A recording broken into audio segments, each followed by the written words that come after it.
Hey, what's up, everyone? Welcome back to Agave and Cactus Talk. Right now, I'm with my friend here, Qanwar, right? Yep, Is that how you pronounce it? that's it, bro. Yeah, Qanwar, and we're planting a whole bunch of Agave Mariana. And Qanwar here is from the Antelope Valley as well, over here where we're farming in Lancaster in High Vista, California.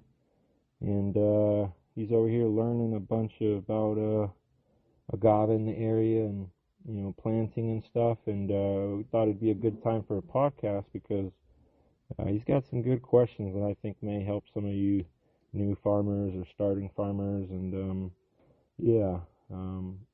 we're going to be over here taking off a whole bunch of agave off these flower stalks and getting them planted as we talk a bit. So hope you enjoy today, but let's get into it. Qanwar just asked me a question of, where do we own different lands, and we were telling him that we got land in different countries, in Guatemala and Mexico, and, throughout different states here in the Southwest. And I was going to just, respond to him, but then I was like, this would be cool for a podcast. But, we chose right here, Qanwar, for a super specific reason. That LA is one of the largest areas where agave spirits and agave products are sold in the world, but specifically in the United States.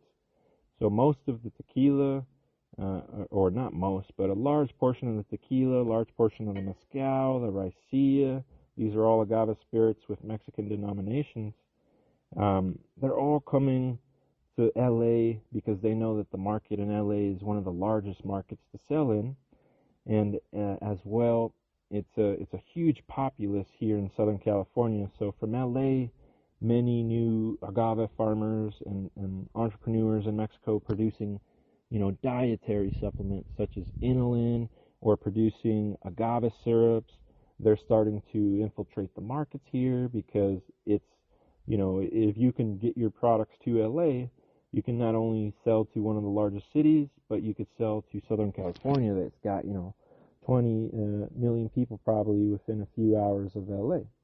So we chose this area very specifically because I saw very inefficient the movement of large volumes of tequila, for instance, from where I live in Jalisco, 3,000 miles to LA. So logistically, you spend lots on semi-trucks, on moving, on moving these products across the border. And I said, what better place to farm agave and make agave products than the place where they're going to probably end up, and the market where most agave companies are trying to sell their products, right? So LA was chosen strategically, and trying to farm in LA County because we knew that we were going to have access to this large market that we could put our agave products into. And it didn't matter if we were making syrups or making different types of inulin or spirits. We knew there would be a market for it here. And why we've been buying in different areas of the Southwest, we're trying to mimic a similar concept here of being within an hour and a half of a major metropolis that has affordable farmland for cheap, that I know I can farm agave and cactus on it and be profitable with that land having low water resources, poor soils, or being in the middle of nowhere. None of that would matter if I could farm these crops with low water and low resources and put them into these metropolises. So for instance, whether it's Arizona or New Mexico, we're choosing major cities and buying farmland 1 to 2 hours out of that city that is affordable to us. And affordable to me at the moment is, anywhere between 500 an acre to 2,000 an acre. And, fortunately, there's lots of that still in the Antelope Valley. So we continue to buy any lots that are affordable here as well. But we chose lots of these lands for that reason, that we're going to be able to move our agave products efficiently, not have to move them a lot, not have to have large shipping. In many cases, we're going to be able to be our own distributor and move into those markets. So we're not going to be needing to have a super large carbon footprint, moving products thousands of miles to their eventual market. And it's not to say that we won't sell to other states, but we'd like to focus selling locally to, these large markets instead of, inefficiently moving all these products across the world or the United States there. Yeah, LA is definitely one of the biggest markets for spirits. Real nice. What were you saying? You want me to put some down right here? Yeah. I cleared back there, through here, and over here. Get out your way. Woo.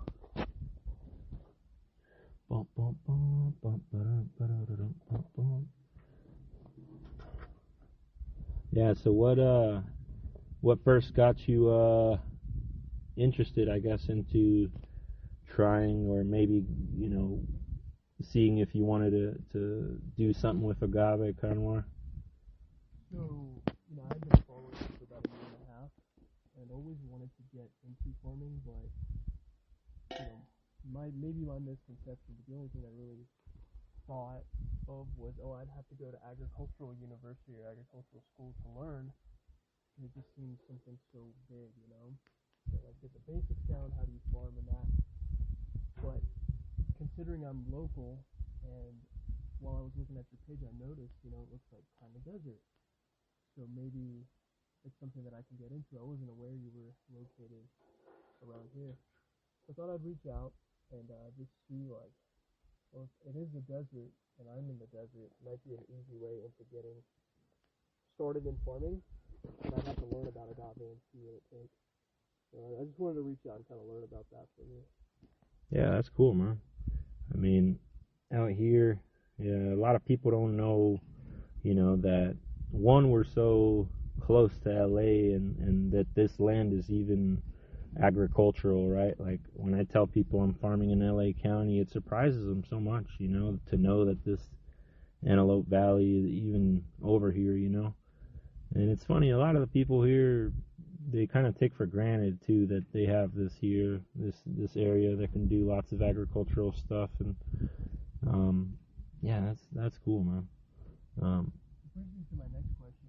Yeah, what is it? What is the maintenance like on agave? What is the maintenance like on What agave? does it take once you plant it? Yeah, so the maintenance on agave,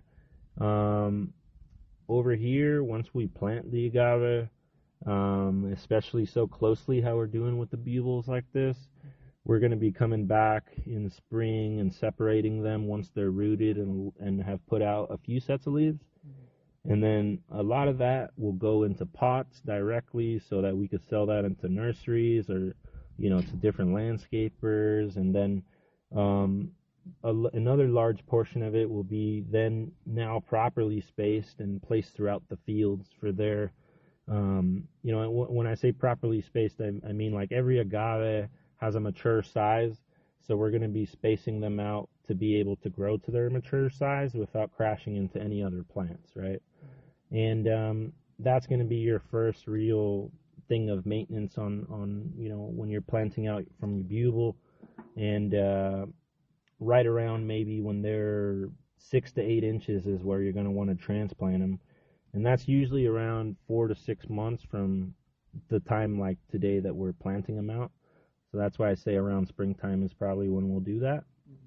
And pretty much from when they're planted and spaced properly, you're not going to ever move that plant again until it's mature and it's ready for harvest. So as far as the maintenance goes, you're going to be roughly every year doing, a pruning of those agaves past the second year or sometimes the third year, depending on the species. And a lot of that is going to be going to the goats. And on farms in Mexico, that's usually done by hand labor, and they're just cutting the bottom leaves, many of the ones that are rotting or touching the ground, or, maybe just weaker leaves.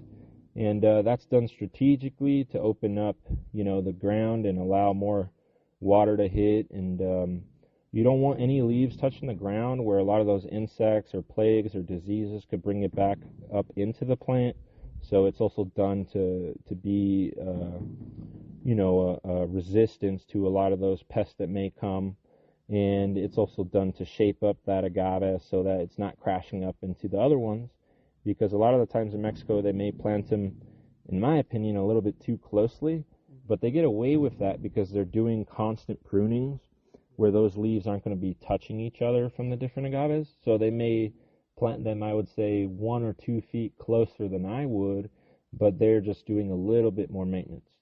Now, over here on my farm, what I'm doing every year is putting the goats into every field. And, they may they could do around an acre a day, 2 acres a day. And then they're going to be cleaning up those bottom leaves, those diseased leaves, the dry leaves, everything that I would have been pruning back. So a lot of people think I'm cutting back those leaves and giving them to my goats, but that's rarely the case. I'll just put them in through the field, and they're already trained to be able to go for the largest plants and the grasses. So they're going to cut the grasses down to about 2-3 inches that are native. Then they're going to go for the mature agaves. That's kind of like their order. And once they get past around 2 or 3 levels of leaves, that's my cue to take them out the field, because now they're going to, instead of doing maintenance, start destroying the plant. I want them to get rid of my pruning. I don't want them to harm a plant.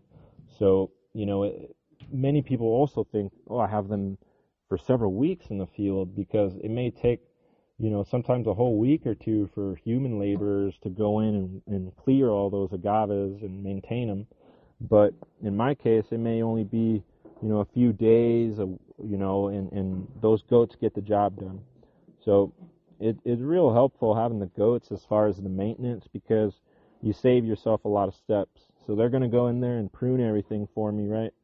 Trim a bunch of the natives and make those natives really shoot up, because once they're trimmed, they still have all their root systems, 2-3 feet of roots, and they just explode in growth. And basically the goats, by trimming the grasses and the natives, are always forming constant new sources of food for themselves, because they'll be back next year into the field. And the grasses and the shrubs will be taller, as well as the agaves will have more leaves and stuff. And, those goats, when they go into that field, they're fertilizing for me. They're peeing, they're pooping all over, adding to the compost and the mulch that's on the ground there. And those goats are essentially now saving me a step of fertilization, of aeration. In a lot of the farms, they're using heavy equipment to aerate their ground. And aerating means, putting holes into the ground, essentially, so that oxygen could go deeper into the roots, so that water could percolate deeper. There's a lot of benefits between aerating your land. A lot of people, the experience they have with aeration may be their lawns, where people come and they make those plugs in the lawn, right? Those plugs is a form of aeration for the lawn, so that it gets less compacted and can grow a lot more lush. And the same thing happens in your farm. But when you go in and do that with a machine, you may gain some benefits, but you lose some benefits through the tillage of destroying your soil microbiome and, destroying protozoa or bacteria or different fungi that are in your soil. So the goats go in there and aerate without destroying your microbiome in the soil, because they're just using their hooves to aerate the top layer. So they're not compacting the soil when they're doing that aeration by using a giant machine. And so they do the fertilization, the pruning, the aeration of the fields for me. And then they're also, because I told you I plant lots of trees to have different relationships with my agave and cactus, like the palo verdes or the mesquites, they may be nitrogen fixating and putting fertilizers into the soil, where the maintenance of that agave field also has to include those trees. So I will be in the field with the goats at the time, and I'm a arborist, so then I'm able to trim those trees while they're in there, and they're just chopping I'm chopping and dropping all the branches on the ground, and the goats are eating them, and they quickly convert those branches into green waste that is now available to the agave, to the cactus, cover the soil, and the goats got fed. So in terms of management, the goats basically do everything for me in the intermediary stages. And even in the beginning stages, they may help me prepare a field because they're getting rid of all those dead plants that I was telling you, allowing me to now have 40-60% of the native ecosystem to plant alongside those natives, my agave and cactus. And at the later stages, your maintenance, is going to be basically harvesting or cutting off all the leaves to access the piña so that you can access, that pineapple, which is the piña in Spanish, is where the majority of the sugars are concentrated for the agave plant. So that's what they're using to develop spirits. And you want to clear off, sometimes 7 feet of leaves on each side from the pineapple of the agave. And sometimes you may have up to 10, 20 layers of leaves. So the goats go in there, and remember how I told you I knew when to take them out when they've taken out all the dry leaves and the bottom leaves? Yeah. Well, at this end stage, I'm going to just let them take everything out but the piña. And the piña is a little bit harder, so they're going to leave that for last and just try to eat all the leaves first. So by putting them in the field at the end and leaving them there for a little bit longer than I would than a maintenance stage, they're basically going to leave me with a piña that I can easily go in and harvest because now all the leaves have been trimmed off of it, and I don't have to spend any money on hand labor doing that because the goats do it.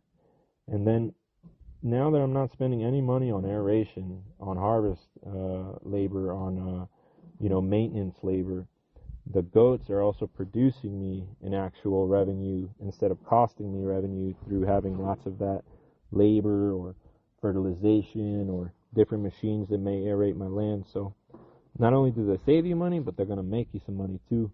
So a lot of the times with the agave farming, I tell people if you want to have a successful agave farm, you may need to have a small amount of animals. You may need to grow some cactus and trees and stuff because the best agave plant is never the best agave plant solely by itself. It needs several friends for it to prosper its best. I guess it's much like humans in that case, right? Like you could be really amazing, independent person, but always when you can work with other people that are like you and really focused on something, you can always progress further. So yeah, they're much like us in that sense, the plants there. Real interesting, the agave. What about water, man? How much water do these plants require? Yeah, how much water do the plants require? Well, these bugles I'm probably watering outdoors probably once every week or two, and that's on purpose. I could water them every day and my soil will drain the water fine, but here's the thing, with agave plants you don't want to accustom them to too much water because then they'll get used to it, and when they go into periods of drought, they're not going to be resilient enough to withstand that drought. I'll give an example. At the beginning of the farm, that greenhouse over there, it's a little shade house. I haven't watered the plants in there in over a month, and this week I'll be watering them, and they're at bugle stage. The point is that I don't want to accustom those plants even from young to water, and that's where it starts. People tell me, oh, I'm going to cut the water off on the plant once it's already in the field, and that's not the time to do it. It's going to suffer because it's never been through drought before, and now it's in the field, which is the hardest place for it to grow. Imperfect soils, imperfect balances, right? When you have a plant in a greenhouse, no wind is hitting it, not the harshest suns, it has a very Goldilocks environment. So I always try to tell people to put the plants out, at a 3 to 5 gallon stage, so that you could plant them out in the rainy season, and that plant by spring, our rainy season is fall, by spring it's had 6 months in the ground, it's rooted, and will hopefully have established. And many of them won't, but those are not the ones that you want to be farming in the first place. Those may be ones you return back to the greenhouse and propagate out for other farmers that may have better water resources through their rain, right? Because, for instance, a lot of the greenhouses, those plants, after several months of only being watered once a month, they've now reached a comfortability with drought that when I put them out into the field and only water them now every 2 months or every 3 months, because they're a little bit bigger and a little bit stronger, that they're actually going to survive and prosper. I'll give the example. You could go to, not to throw you under the bus, Home Depot, but you could go to Home Depot or Lowe's and buy an agave. But many of those agave are grown in greenhouses, and as soon as people put them out in the field, they get discoloration. They start dying out because they've never been out in an environment where they're not being watered every day or every other day by the gardener in the garden center, and that's because they don't want to sell you an ugly plant. I understand why they're doing it, but that means that you have to accustom your plants a little bit before you put them out in the field if you're buying them from these areas. So when we refer to plants a lot, we talk about cold hardiness and being hard grown. And hard grown means that that plant was grown how we're doing it, from seed or bubble. It's going and propagated out, and it's grown its whole life outdoors, which means, careful with those agave, they got a couple spines there.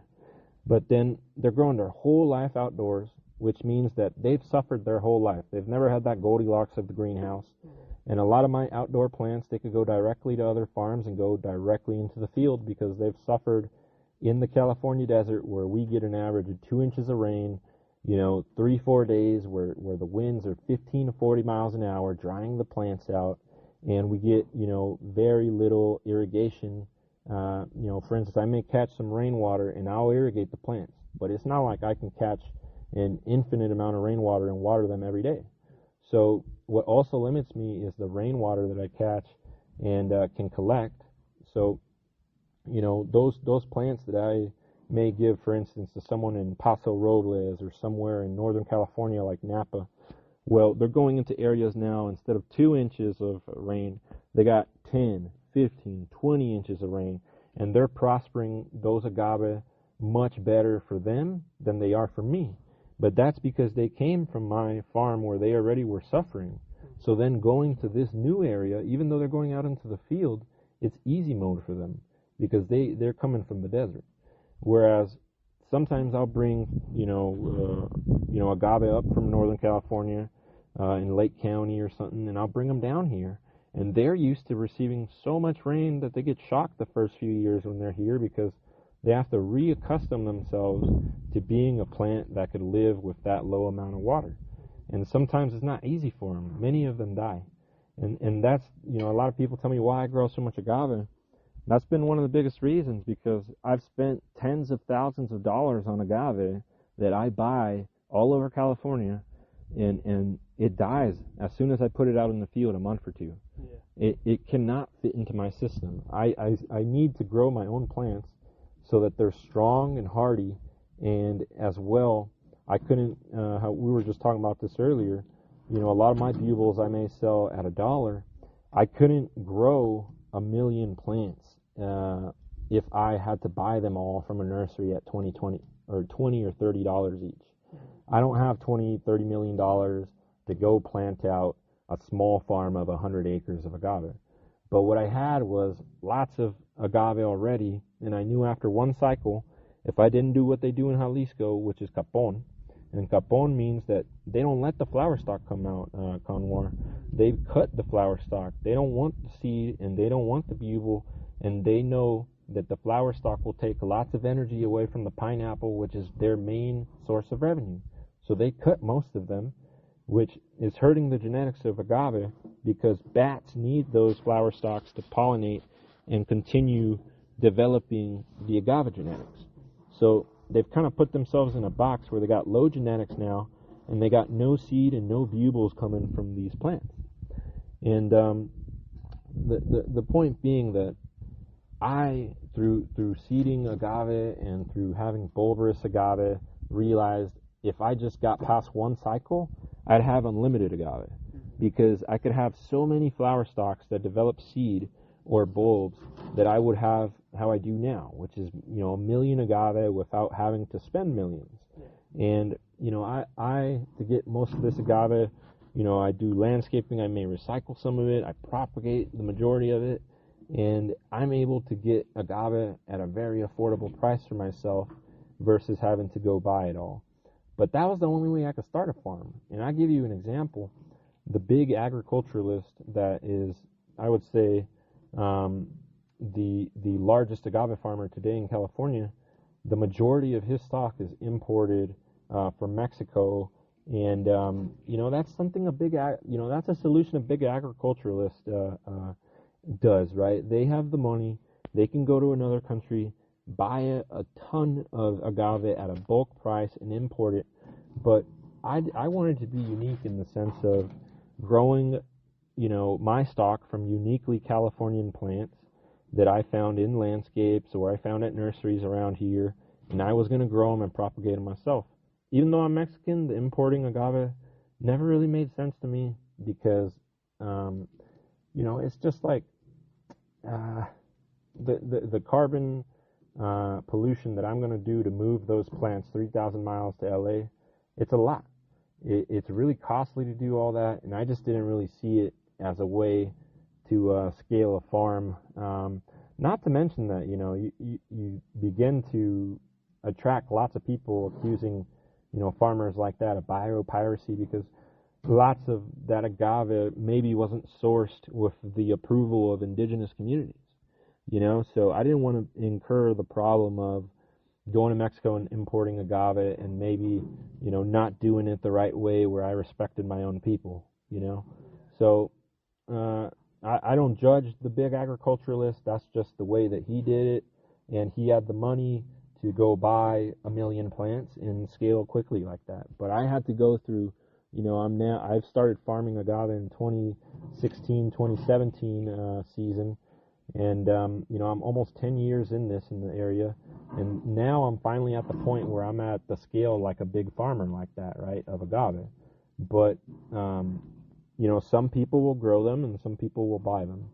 But if you're a small farmer and you want to do it affordably, seed and bugle is the way to go. That big farmer bought million hijuelos, which I was telling you, are genetic clones, and it's a much bigger plant that they can much readily plant, and the bugle and seeds are just a little bit younger plants, so you got to do a little bit more work.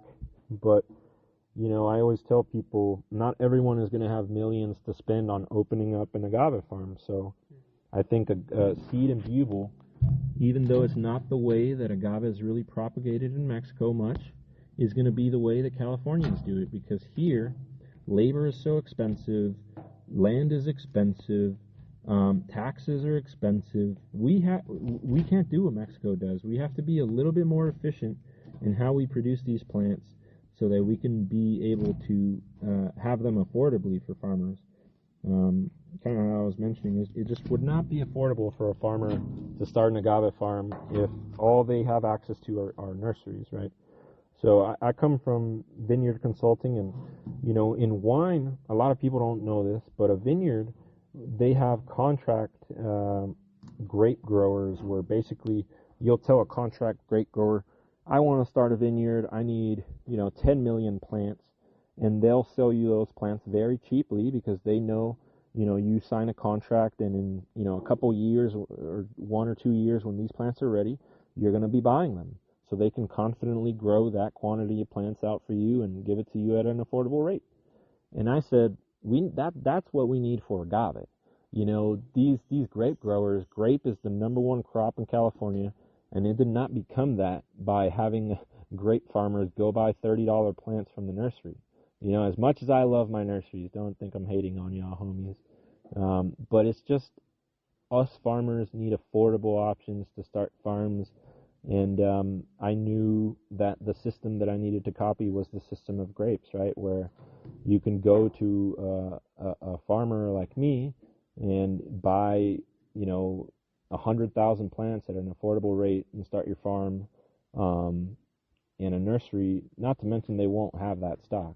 I know many nurseries that have tens of thousands of agave in California, but many of them only have a couple species, and they don't have these smaller sizes that will be affordable to farmers. They only have them in like 3 or 5 gal, which, if you got the money, it's a great size to put the plant out in the field, but it's not going to be affordable at all. And what I wanted to avoid was agave becoming much like grapes, where if you don't have several $1 million, it's very impractical for you to start a vineyard because you need a massive amount of resources, and the plants to scale that vineyard quickly can get very, very expensive. So I didn't want that to come to agave where only the rich were able to get into agave. And, if you got just a few acres with just a few thousand, you could start a great agave farm that produces you, a little bit of sustenance, whether you want it to be food, spirits, energy, fiber, you can make clothes or sandals or whatever you like out of agave. But keeping it like that affordable will allow you to have at least a little bit of margin to play with when you're making products or when you're making a spirit like many intend on doing here in California. Boy, ooh, we almost got this whole stock. Look at that. Yeah. That's great. That guy came whole full, man. You're killing it. Oh yeah, it's a lot of interesting things developing in the agave industry in California. We're very unique in the sense that lots and lots of small farmers. The majority of farmers in California in agave are, I would say, less than 20 acres, which is unheard of for an industry of agriculture in California. So, yeah, I see lots of small farmers getting into this, and it's exciting because usually the small farmers, they're people that come into farming and, they're not coming from many generations of farming. This may be their first farm. And they have lots of new ideas for how to approach agave that, never seen in Mexico. And that's exciting to me, how people are adapting the ways that spirits will be produced or energy and stuff like that. Because in Mexico, they have lots of traditional ways of making stuff, and that's amazing. But sometimes that could be limiting in the sense of when you need to adapt the industry, it's hard to adapt when everybody is set on doing a traditional way, and they are not willing to adapt. And, for instance, if a traditional way of distilling an agave spirit is maybe unprofitable for you in Mexico at the time, many people would be reluctant to switch over to modern methods of distillation that may have higher margin. And that may be sometimes why the very traditional brands have harder times economically. But I understand it, it's they don't want to compromise on their tradition, which is very much I do that in lots of cases. But in other cases, I do allow my company and myself to adapt, because that's the only way I've made it so long in farming and helping people with consulting. And I got into consulting when I was very young, at 21, and if you told me today as a 32-year-old farmer to hire a 21-year-old consultant, I'd think you're crazy. But I didn't ask for the opportunity. People recognized that creativity in me and said, you should do this. And sometimes the new farmers or people who aren't really as experienced with certain ways of farming are the best people for having creative ways of adapting that, right? So when I came into vineyard consulting, I had a lot of experience of agriculture, vegetables, agave, fruit trees from Mexico, but I didn't know much about wine, so I learned from my dad a lot. And a lot of these vineyards, they maybe knew that I didn't know as much about wine, but they knew I'd figure out the solution if they told me everything about wine, or their vineyard. So yeah, it's interesting in that way how the consulting has influenced me as well here. I'm gonna have to go get me another stock, man. You're killing it. Those are the last guys right there. Yeah. Wow, look at all the seed in here, Qanwar. Look at this. Let me tell you a little bit about the seed here. Watch your step. So these seeds here, a lot of people, they think that the white seed is the same as the black seed. Mm-hmm. The black seeds are the only viable seeds here. Okay. So Vilmoreana is much smaller seeds than the majority of the agave species. Most other agave seeds will be about the size of the seed pod of a mole or of agave Vilmoreana. And these are super, super small seeds. And the white seeds, a lot of people theorize in research that they are nature's built-in humidity pack. So there's much more white seed than black seed, supposedly, so that the seeds are never rotting. And one thing I've observed to reinforce that is that I've never seen seed rotten in the seed pod when it has access to those white seeds.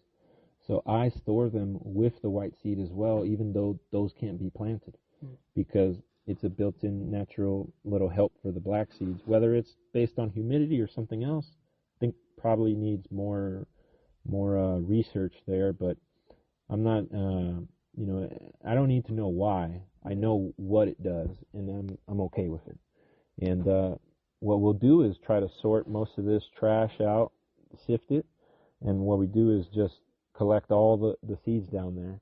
And to give you an idea, a lot of the seed is coming from Mexico, being imported, or from Europe. And a lot of the agave species, we have them in California, and this seed can be used here in California to produce millions and millions of agave. So I always laugh when people say that we don't have seed here.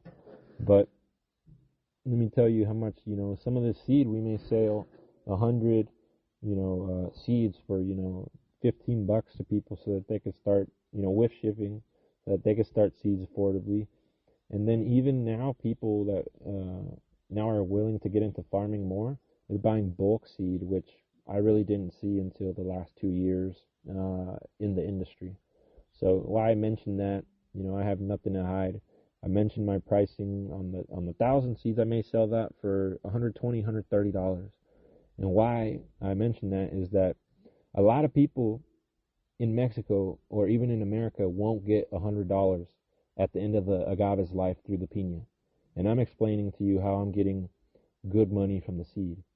Not only can the seed help advance agave genetics, but it may be, for some of you farmers, how you can make a little bit of profit as well on top of the agave. As we always talk about, you can harvest the bubel and the seed and the piña off the agave.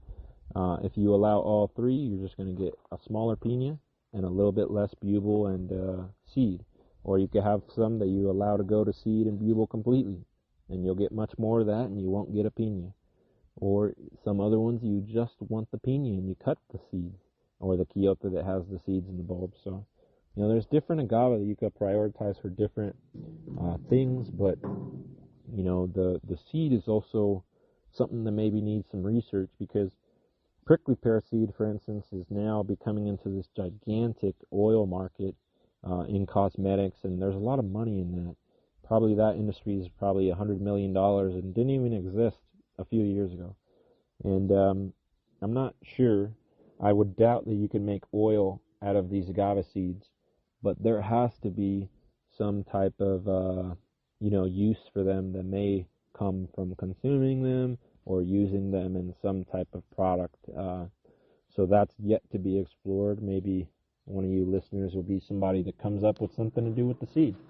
So that's why we always talk about this stuff, because what works for me may be a solution that helps someone else, and what works for you may help me.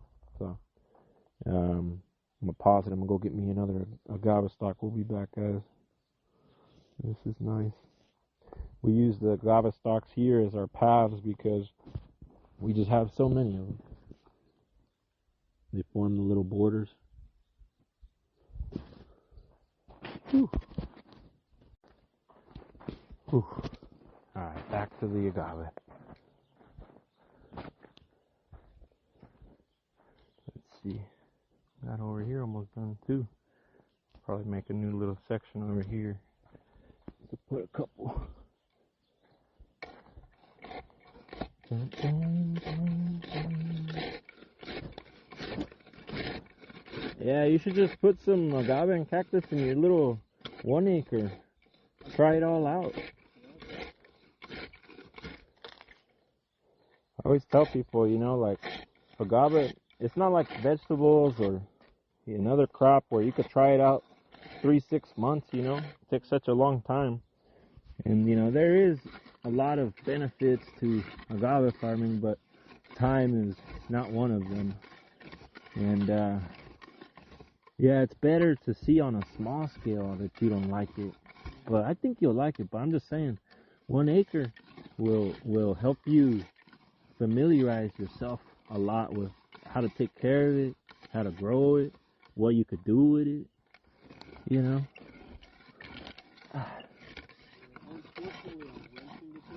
You renting it? Oh, okay. They let you plant? They let you plant? Yeah. Oh, okay. Well, maybe you could work out an agreement with them too. Never know. Yeah, okay. I want to get land, bro. I'm just gonna go ahead and do it. Just buy some land, man. Out here, it's a good investment. My brother, he's not even a farmer. He doesn't even like to farm, you know, agricultural stuff. But he knows owning the land is valuable. He's got a 33 acre right now for sale that, well, I was there with him when he bought it. Maybe 8 years ago, 7 years ago. I think might have paid 10, 13,000. Fair market value for that right now is around 66,000, around 2,000 an acre, you know. But when we were buying stuff, man, we were buying stuff $300-400 an acre not too long ago. And you think we got a good deal? Man, I talked to some of the dudes that sold us the stuff. They're talking about how their parents bought it at a quarter. And I'm like, dude, like. And with people moving from the valley to. Oh, it's over. You think it's gonna go up even more? You see it because you're more in the city than me. Yeah. But you see all the new Section 8 housing, all the new LA County hospitals. If LA needs to build something for a lot of people, it does it in the Antelope Valley because it's still in the county, but it's much cheaper, much quicker regulation, you know, permitting, all that. But point being that a lot of that land has realty value over time, agricultural value today, you know? And my brother just holding it, making a bunch of money, you know? Yeah, I don't, you know, if I buy something. But you might as well use it. But I'm just saying. That's what I'm here to learn, you know? Because I do want to buy land. You got a handful. Yeah. Got to, man. I'm the same way. And I even tell him, I'm like, hey, you know, whatever you know, you don't use, like, we got some lots that are together and stuff. Yeah. And, you know, I'm like farming it and stuff on his land and. You know, even sometimes like that, buying it with people that they don't care so much about the farming, but they'll buy it with you to go in on the investment, and you could utilize sometimes double or triple what you would have been able to buy by yourself, because they're over there like, oh yeah, I'm down to put the land to work, you know. And my brother's definitely, you know, he comes from agave, generations of agaveros too, so he understands already. But yeah, it's definitely affordable land out here to where you could do some cool stuff. So, bro, what do I do about, like, suppose I buy 10 acres today? Yeah, say you buy. Okay. I want to put down, you know, I want to plant agave. Okay. We'll start with bugles because obviously you get a little bit better head start than the seed, but still affordable. It's still affordable. What do I do about, because I'm assuming I don't need much, I just need land to plant it in, but what do I do about water? How do I get water out there? Okay. So first, what I tell people to do is, okay, say you're only going to have an acre or two of agave. If you're choosing drought-tolerant species like the agave that I focus on, and you're choosing to implement a dry farm system where you're going to put some cactus and trees in there, I estimate that you're going to use about one water truck every 2 to 3 months. If you're watering a little bit heavier, maybe every month. So this is saying you have no well, no access to city water. That water truck is going to cost you $250 every water truck. So that means you have to budget around, you know, say you get every 3 months and it's $250. You have to average around maybe, you know, $60 to $100 a month for water in your budget. And that is going to be until you can build a couple roofs, to have some shade structures, you know, shade houses where you can keep young plants, or you may have small pens. Look at here, every shade house we have for growing plants collects water. So it collects its own water to water those plants.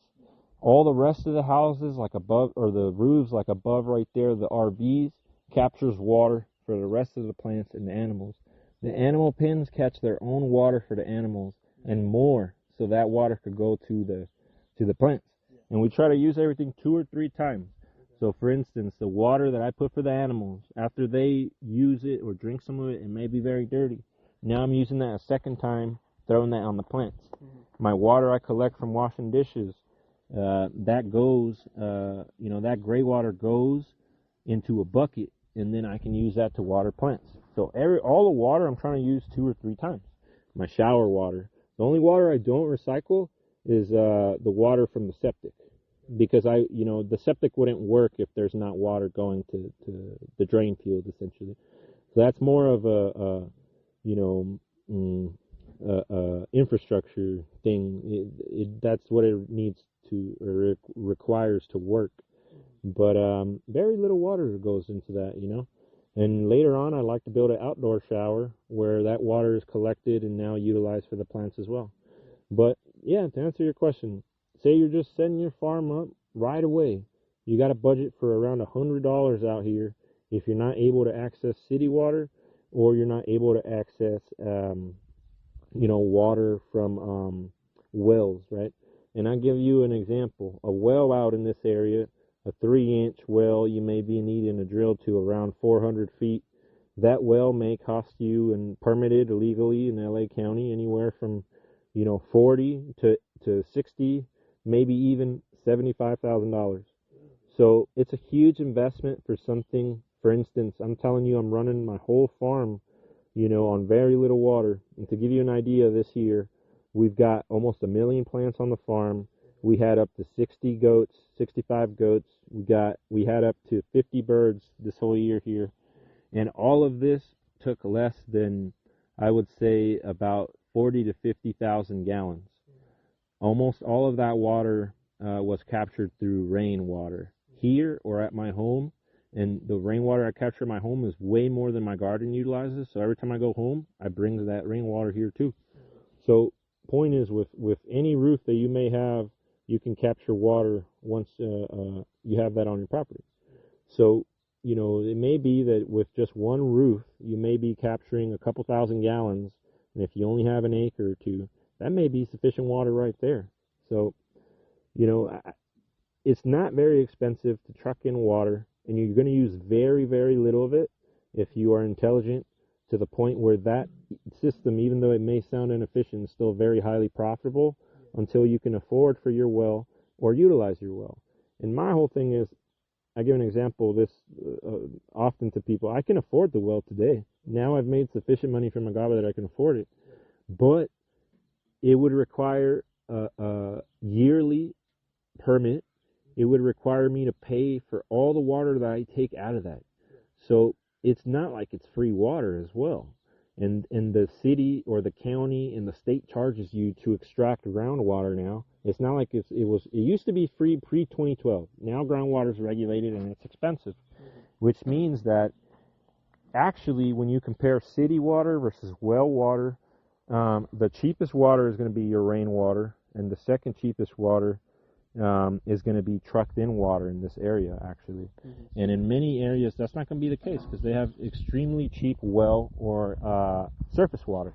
But here in the desert of LA, yeah, you're not going to use very much for your agave. So on the watering side, I would recommend to people always just truck in water at first, build some roofs, then you can maybe utilize most of that roof's water for your plants.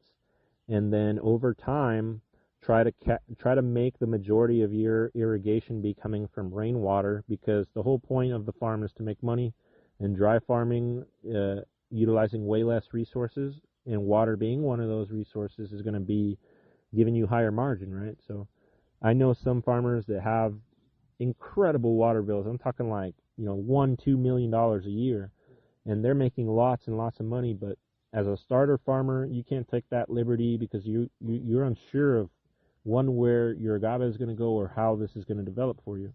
So I say risk little to win big. So, say you want to plant out lots of bugles, you may build one small shade house, a 10 by 10 structure that doesn't even require permitting. You get some rain capture from that. You could put that up in a few days, right, for less than $1,000 yourself. And then I would recommend to start off with 1 acre of fenced out land that you can plant out not too expensively, and that fence you can put up for probably less than a couple thousand. So I may fence up an acre with only $2,000 if I'm doing it myself. If you go hire a fencing company, they may charge you $5,000 to $10,000 an acre to fence up. And so if you fence up 1 acre, you may spend 2,000. Then you may spend, say, 1,000 on the plants, and then you may want to build a small shed. There goes another 1,000. Now we're up to 4. And say you budget for $1,000 in water for the next year. For less than $5,000, you got your fence, your plants, your shade house, some rainwater capture, and you add another 5,000, and you really even got the land out in this area. So for not too expensive, you can start an agave farm versus lots of other farms that may require large capital, at initiation. But agave, if you do it intelligently, you can do it very affordably. And I'll give an example. Lots of hijuelos that are being imported from Mexico are being sold, at maybe this size stage here, which I'm pointing to around an 8-10 inch plant here, that would roughly be in our nursery size here in California, a 2 or a 3 gallon plant, and they're selling those for somewhere in between $10 to $15 a plant. So if you wanted to plant out just 1 acre with hijuelos, you're already looking at 10 to 15,000 there on just the plant, no fence, no nothing. So you also have to be intelligent in choosing seed or bugles and just being a little patient. If you choose bugles, how we talk about, you can skip yourself maybe a year or two from starting from seed, and you get some speed, but you maintain affordability. Obviously, seed will be the ultimate affordability, but it takes some time. So I do seed and bugle mostly, because that way I can balance the amount of time that it takes for my seeds to pop with the quickness of the bugles. And the hijuelos, to be honest with you, because they're the same genetics, that's mostly the plants that I'm selling to people, because I'd much rather keep a seed or a bugle agave than a hijuelo agave. So sometimes when it comes to it, those are just the first to be sold. Yeah. So to answer your question, it always takes me a bit, but the water situation, it's very easy to get it onto your land, very quick and efficient, and you don't need to invest in $100,000 or $50,000 well when you're just starting out. Maybe when you get yourself 20, 40, 80 acres of agave, that may make economic sense for you, and you just want to have more steady and economic water resources at that point. But when you're a small farmer, you don't really need it. And it always surprises people to learn here that I don't have a well. Most of it's just running off of rainwater. But like I mentioned, I could put the well today, but I'm trying to reach a point where the well is something I'm begging for. I don't want to put the well and pay these costs for the well and only turn it on once in a while, because the rainwater is really being the majority of the irrigation water that I'm utilizing for my plants. So at this stage, I still have not grown to a stage where I need all of that excess water. But I'm sure it'll happen in the future, and we'll put a little well. But once again, you don't need to be like these almond farmers or these gigantic farmers putting in $1 million wells. With a little $50,000 well, $100,000 well, you can grow your 100, 200 acre agave farm very efficiently if you're choosing species that utilize very low water and you're doing a dry farming method. And it's interesting because people think that dry farming is this like very new concept or something, but you go to India, you go to Mexico, you go to China, the majority of agriculture has been run for thousands of years in a polyculture system off of just rain, which is dry farming. So it actually has been the norm for more than industrial and synthetic agriculture. It's just that our generation, we didn't grow up with it, so many of us have forgotten that way. But you go to our grandparents, this would be normal to them, So, and today, you still go to places like India and Mexico, where India, I know, has hundreds of millions of farmers. You're not talking about a small quantity of farmers.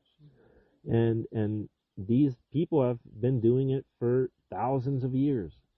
And it's only because they're dry farming. They would not be able to do that if they needed each of them a well, each of them massive resources like fertilizers and, tractors and stuff.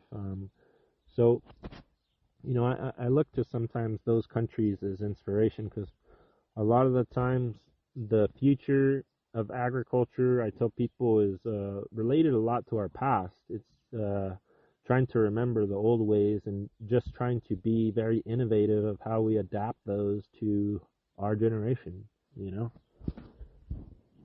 Ooh, that's looking nice right there. Get me another little square going. Boy.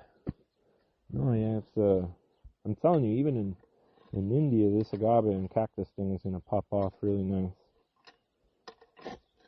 Very surprising too, because as a Mexican, I'm just like I until I got into agave farming, I didn't even know people looked at agave as a crop in other countries. And now I'm really excited to see lots of other countries seeing the potential in it as well. And it's cool.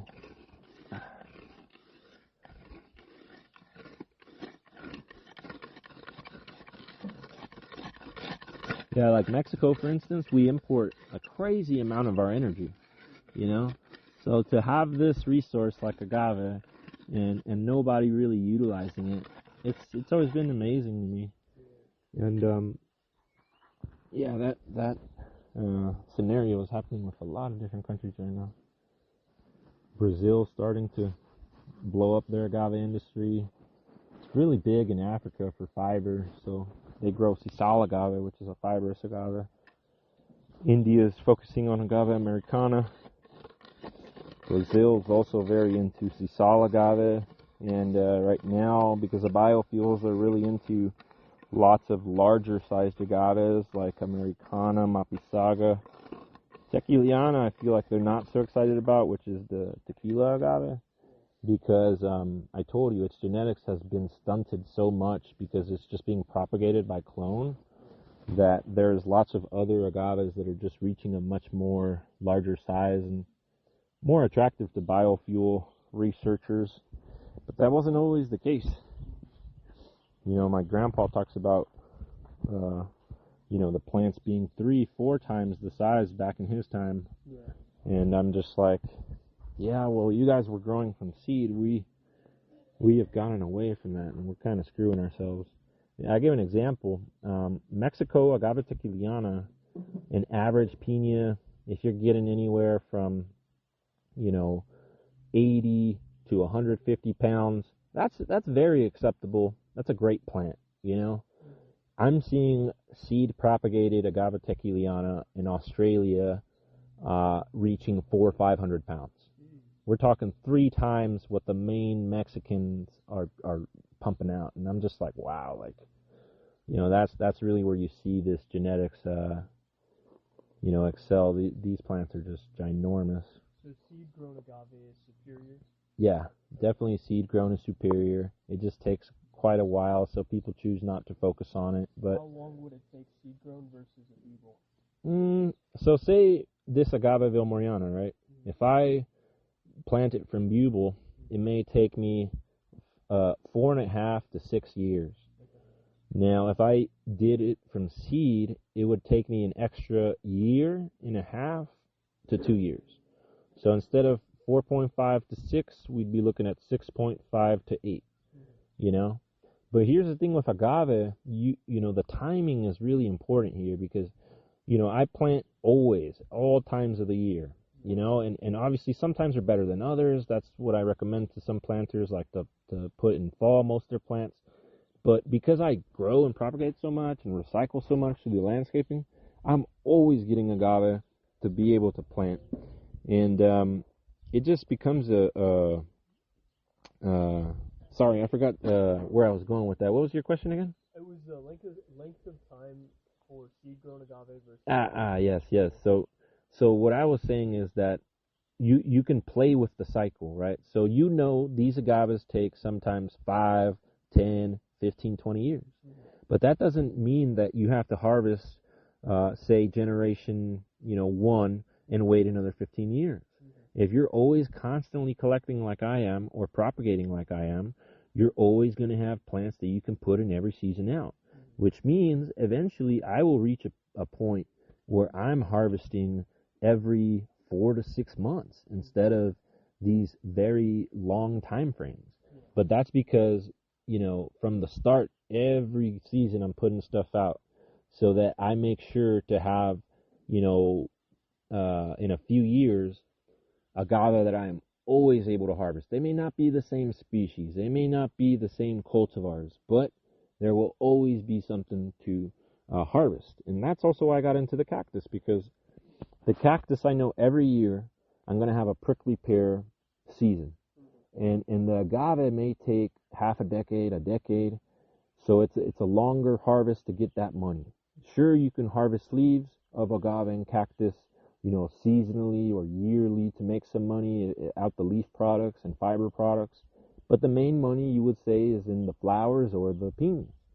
So it takes a while. And the cactus allows me, every season to be getting pads that I can feed to my goats or sell, out. I sell lots and lots of cactus, maybe even more than agave up until this year. And it's really, really profitable growing cactus. So, the cactus and varying the different agave species and times that I'm planting ensures that I'm always having products coming out of my farm every season, instead of how we have in many agave farms that are monoculture just every 5-10 years. So every season we got some coming out, whether it's prickly pears, leaves, different agaves that are maturing at different years, or different agaves that may be needing to go into landscaping at different sizes. So the goal of a small farm is to always have something to sell, because that way you don't trap yourself in a cycle where you only have a couple options to sell your products into. And then, say, this is what I always tell people, in Mexico, the farmers today are not making any money in agave. 2.5 years ago, it was record prices, historic prices, high prices. And now it's historic low prices. Now, if you vary the times that you harvest, you don't have to sell all the time at the low price. You'll have some stuff at the high price too. And if you vary the species, you'll have different stuff than what the majority of people are growing. So your stuff won't go down to such a low price because it's not in such overstock.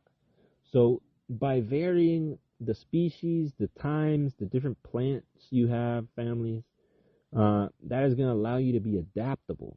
And in agave, you got to be adaptable because there's these boom and bust cycles, and you can't play into those cycles. You need to plant around the cycles, because check it out. No matter if the agave is low priced for me, we're always going to be making money from it. Right now that it's very low in Mexico, my family, we have cattle. So now instead of selling it into the alcohol market, we're making more and more silage and more cattle feed and making lots of money with the cattle.